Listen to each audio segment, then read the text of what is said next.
Hello everyone, especially to CA and CMA students. Very good morning.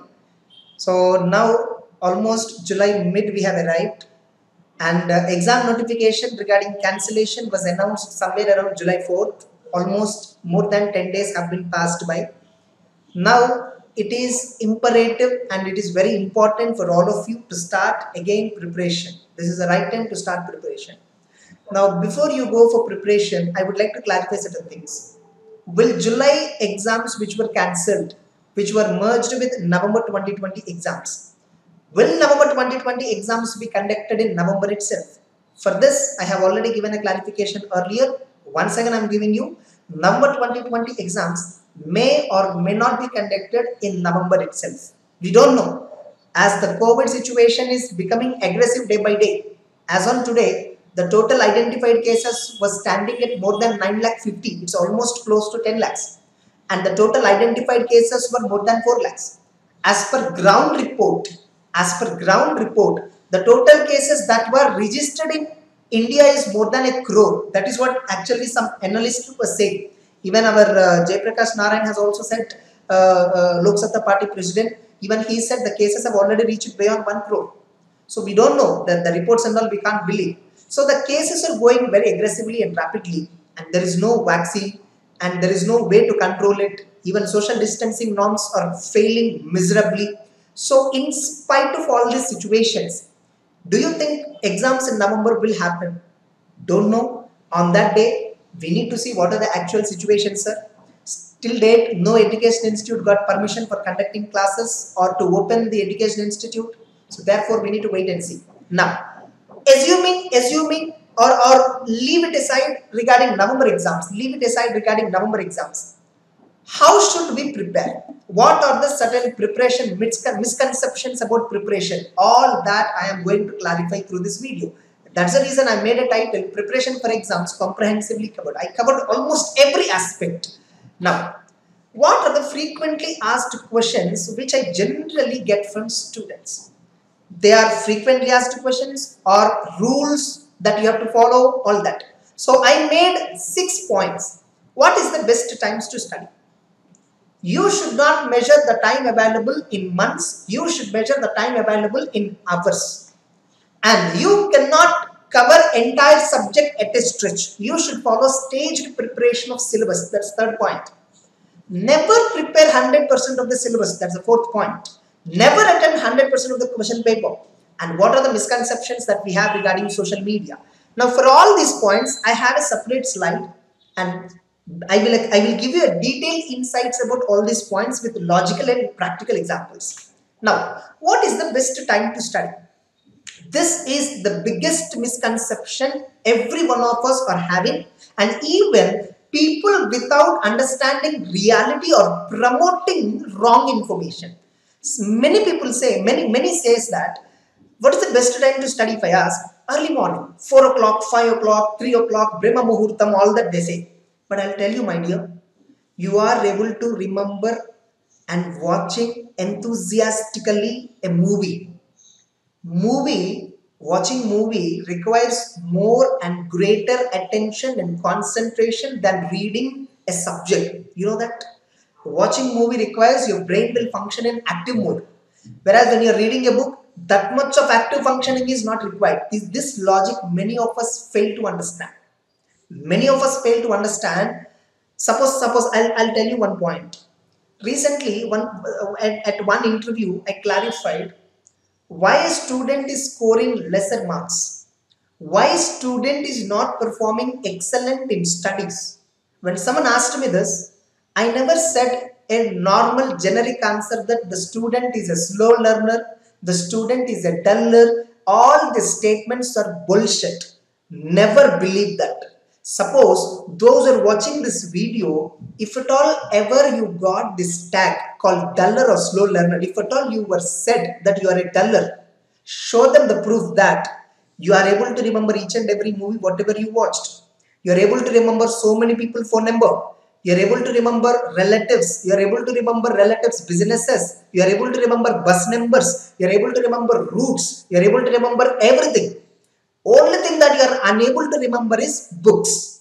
Now tell me, Do you think you have a slow memory or low memory? No, absolutely not. You are having extremely super fast memory. By default, every human being on this earth is having absolutely powerful memory unless there is a mental disorder. That's a different thing. That's a medical ailment which requires any attention of a medical expert. Unless you have a medical ailment, your brain always functions excellent.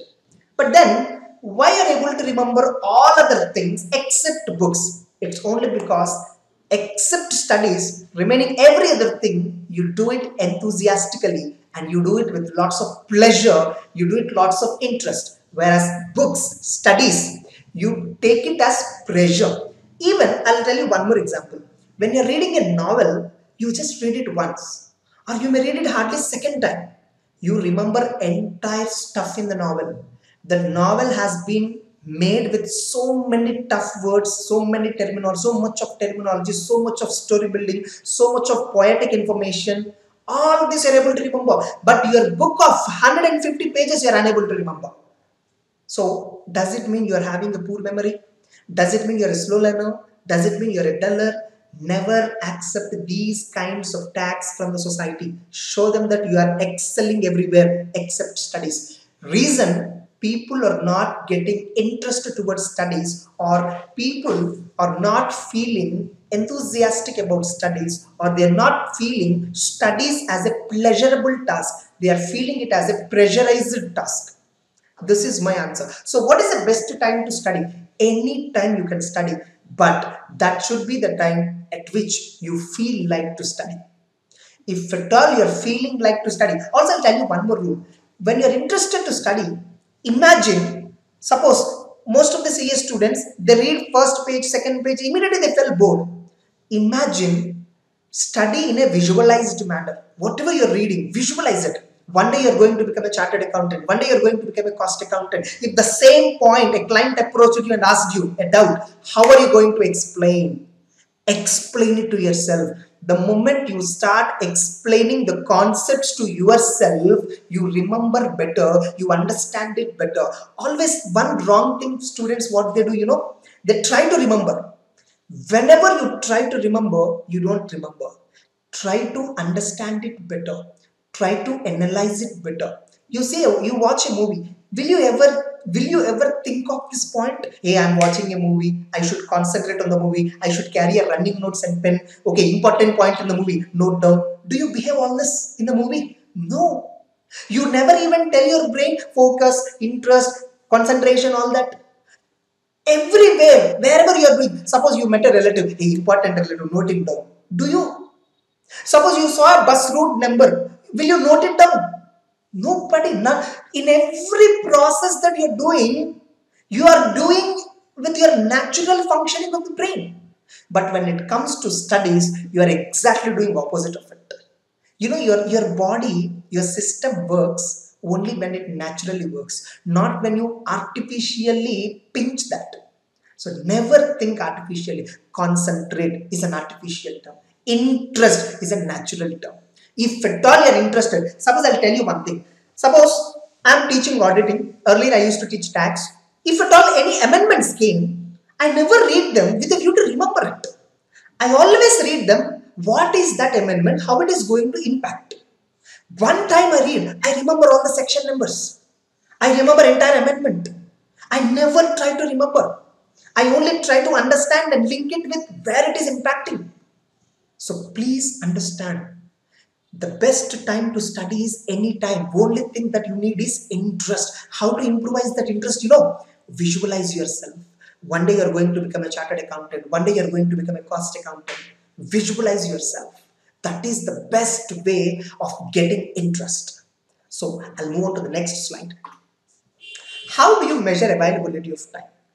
When I ask this question to many of my students, how many hours you can study, or how many hours a student who want to clear CA examinations have to study, when I ask, people randomly tell 13 hours, 15 hours, 16 hours, which I feel absolutely bullshit. Why you have to study 15, 16 hours? This is not an IAS exam. This is not an IIT. This is not any big exam and all. See, I am not degrading CA. First understand, I am a chartered accountant. So I can never degrade my profession. First understand. Even whoever is watching this, in fact, you are still aspiring to get a qualification. I'm already have done it. So I cannot disrespect it. Definitely. But I know what is reality. Just because Google says IAS is a tough examination doesn't mean IAS is actually tough. Okay, I mean, CA is a tough examination doesn't mean CA exams are tough. Actually, IAS exams are very tough. Many of my friends who have cleared chartered accountancy course with ranks as well as in first attempts, they are unable to clear IAS. They are unable to clear IPS. It's not about CA, IAS, which is tough, which is easy. It's not about that. Every course, every education has its own attention requirements, has its own skills requirements, all that. Maybe you are very skillful at handling CA course, but you're not having that enough skills to handle a course called IAS. Obviously, you fail there. Maybe you have enough skill set to handle BCom, but the same kind of skill set to clear chartered accountancy course is not sufficient. So how many hours when I say people randomly say 15 to 16 hours? Now I need to modify my question. Look at the second question. Again, my question is, how many effective hours you want to study?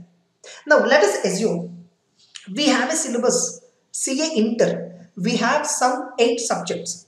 We all know what is the coaching time for 8 subjects in a regular batch which is conducted for 6 months of time. 6 months of time. I'll tell you, 6 months of time, we will have almost 180 days. Out of it, 6 into 5, 30 days if I eliminate, 150 days multiplied by 9 hours is the class. Let us assume effective classes are 9 hours, 1350 hours. If at all you applied for coaching in a 6 months pattern of time, you will get coaching for 1350 hours for 8 subjects. This is a maximum coaching time. It's not a minimum, the maximum possible coaching time. Now tell me, after taking 1350 hours of coaching or after taking 1000 hours of coaching, now tell me, do you again have to read that subject again for 1000 hours? Obviously not. You need not read the subject for 1000 hours. Once you have taken the coaching, you are already introduced to the subject. You already understand some components of the subject. Now only thing is, whatever the points that you did not understand, those points you have to once again read and understand. Or the points whatever you understood, well, you have to revise it. This hardly takes 60% of the time. This hardly takes 60% of the time. What do you mean by 60% of the time?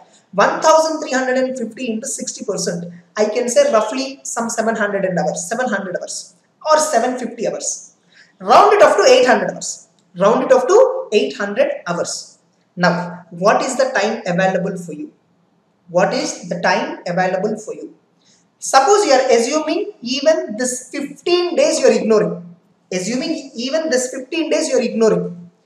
August 1st onwards you are starting preparation. Let us assume examinations for November are scheduled at November 2nd onwards. Calculate the time available. August 31 days, September 30 days, October 31 days. Here we have 92 days. November 1st, 93 days. Even if I take away outrightly 20 days from 93, we will have 73 days. 73 days. Even if you study per day 10 hours, you have 730 hours. Maximum time to prepare is 730 hours. Now, this 730 hours, each day 10 hours, how should we plan? We will discuss it in the next slide. So, 730 effective hours is what you actually need. In fact, just before I told you, 1350 hours multiplied by 60%, roughly it reaches to some 700 or 750 hours maximum. Okay, I round it up to 800. So, the time available for us, time required for completion of syllabus is mostly same. So know the difference between how many hours you have to study magically or how many hours you have to study logically. Don't believe in magics. Don't believe in rumors that to clear CA course you have to study 6 months. To clear CA course you have to study 14 hours, 15 hours. I proved it. The coaching time itself is 1300 hours maximum. In fact, in many institutes 1200 is the maximum hours. Even if I apply 1200 into 60%, 720 hours.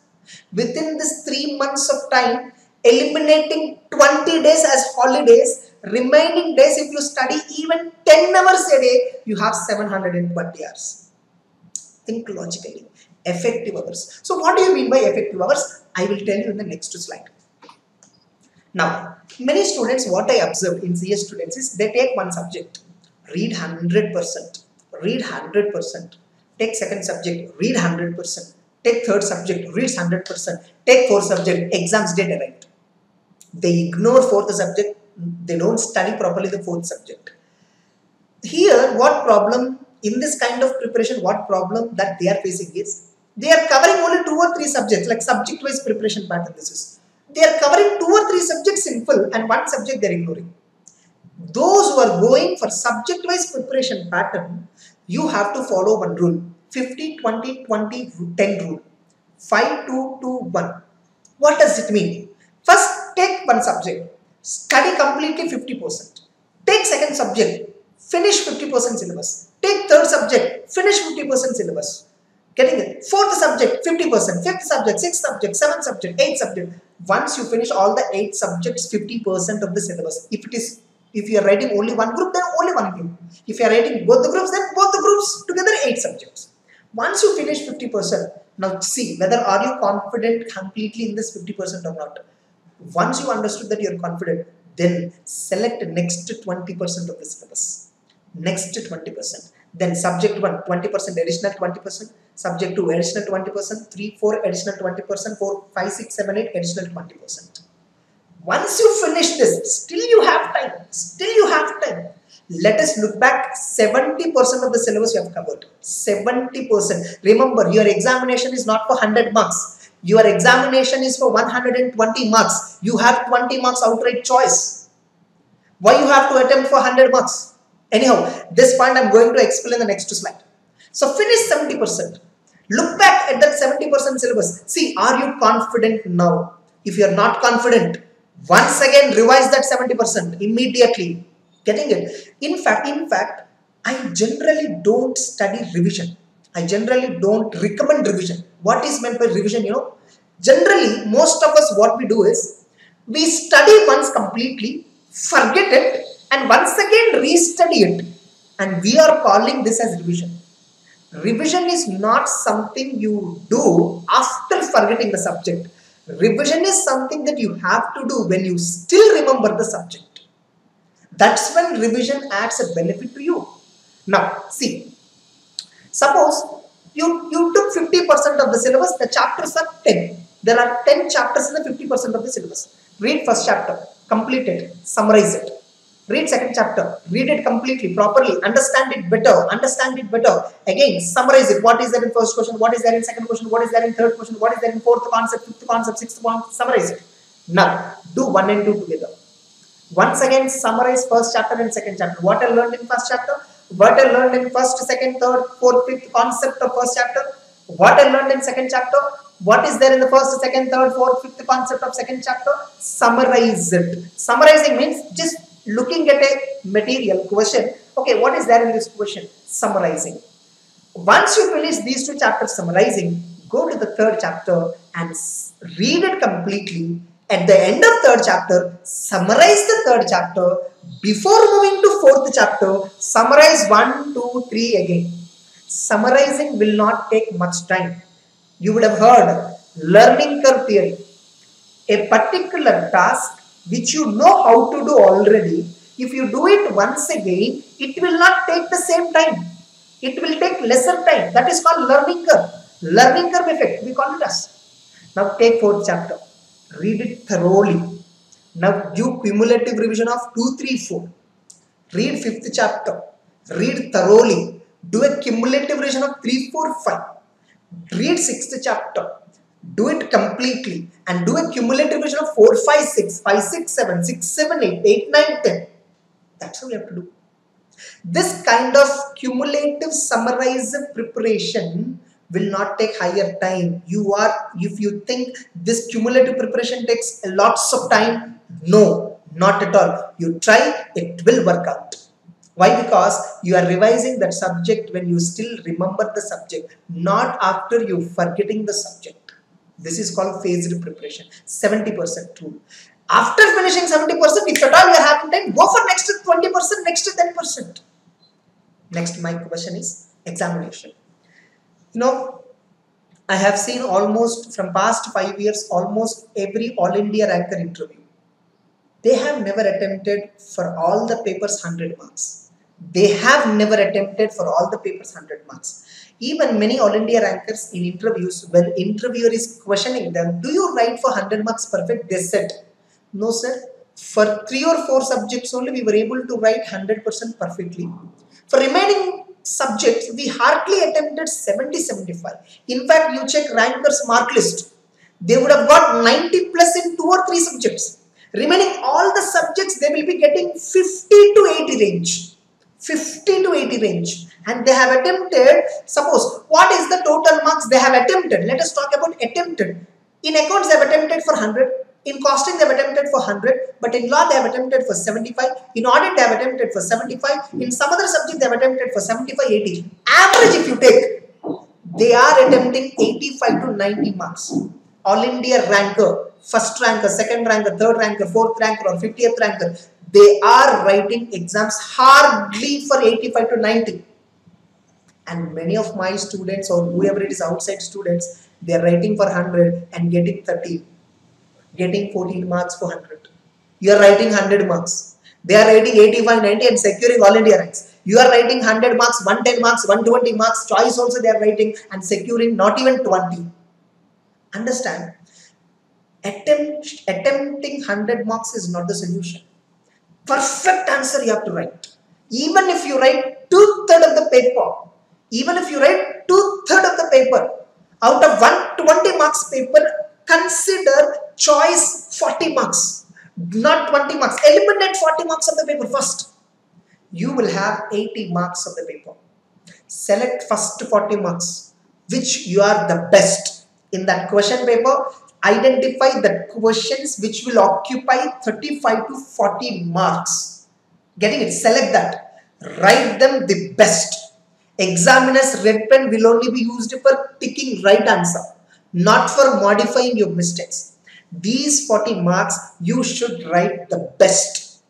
If you write a best answer, you always get full marks. I'll tell you how to present the paper, how to present theory paper, how to present practical paper. I will do it in a separate video. This video is only to convey overall view. 2/3 of the paper is only your target. And how to use that 3 hours examination time, how to use that 15 minutes reading time given to you, all that I will do a separate video. Okay, target only 2/3 of the paper. Never target 100 marks of the paper. I told you, All India rankers themselves are attempting for 85 to 90. Why you and me have to write for 85 to 90? It is enough for us to write 65 to 70. In fact, if you are ready to write only 70 marks of the syllabus, you need not even read 100% syllabus. You just have to read 2/3 of the syllabus. Read 2/3 of the syllabus, write 2/3 of the paper. Why you have to read 100% syllabus? This is called smart work. This is called strategy. My next slide. Fine, one more question. Should I uninstall Facebook, WhatsApp, Insta, Twitter? Why? Why you have to uninstall? You have to install a systematic brain, not uninstalling WhatsApp and all. They are contributing so much of knowledge in you. See, this point when I tell, at this point I may get so many negative comments, but I want to tell you practically. Suppose I told you per day 9 to 10 hours is the study time, right? I will tell you how to divide the day.